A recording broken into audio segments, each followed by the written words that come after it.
For, I guess, 30 years or something, I've collected the sort of English figurines that these are based on, which are kind of mass-produced, rather cheap, things that your grandmother might have had on her mantelpiece over the fire. So these are kind of based on that idea. They are whimsical and playful, but there's a dark element that runs through them. It's the story of a life of a man with horns, I guess. It's like the devil. And it begins okay and it gets darker as it goes down that end, I would say.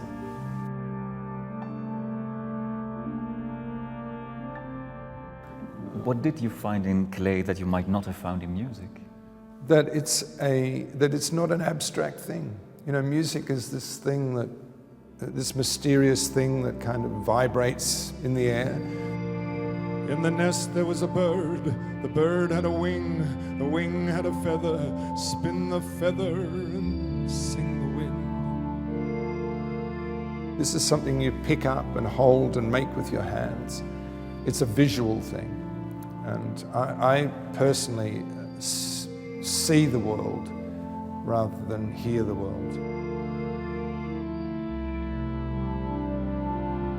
I have a relationship with my songs. It's very much I write the songs, or I collaborate in the writing of the songs and make a record and send them out into the world. And the ceramics, it's very different. These feel extremely, acutely personal, and I feel a sort of a need to protect them. Nick Cave putte de afgelopen jaren veel kracht uit zijn enorme fanbase, ook toen hij afscheid moest nemen van 2 zonen. Arthur viel van een klif toen hij 15 was. Hij blijft aanwezig in de muziek, maar ook in de kunst die Cave maakt. I think any parent who's lost a child will tell you that the presence of the child is literally within everything. He or she is just there. And for me, Arthur sits at the end of all my thinking and my book and it's very much so with the ceramics. He is just, the ceramics, in my view, are an embodiment of the spirit of this boy. And it essentially tells a story of a man that grows up and a child is killed towards the end of the series, and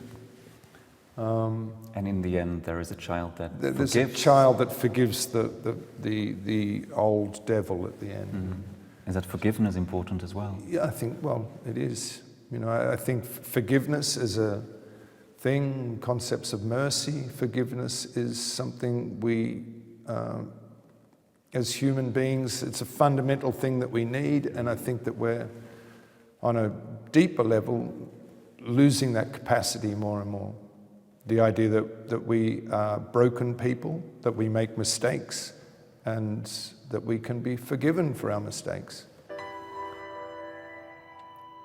Toch is dat niet het overheersende gevoel bij de nieuwe plaat, Wild God, die in augustus uitkomt. Nick Cave belooft een vrolijke energie. I think there's a joyful nature to this record, which doesn't mean it's a happy record. And I suppose we will feel that energy in October when you will come to Belgium. They're among the fastest selling concerts in the whole tour. I Look, there's something, I don't know what it is about Belgium. So there's this weird relationship I have with Belgium that I can't really put my finger on, apart from that I love Antwerp and I love Brussels very much. That's different from other European countries. I'm not really sure why. And this is not something you say in every country to everyone? No, it's not. I mean, you know, like I'm big in Belgium. To conclude, is this a one-off exhibition or is this just the beginning? Well, you know, when I walked in here yesterday and saw these exhibited in a line like this for the first time, the impulse was just to go back and make some more. So I really needed to see them in this way, you know, because basically I'm just sitting there painting something and sticking it there and grabbing the next one. And I've never sort of seen them set up quite so beautifully. You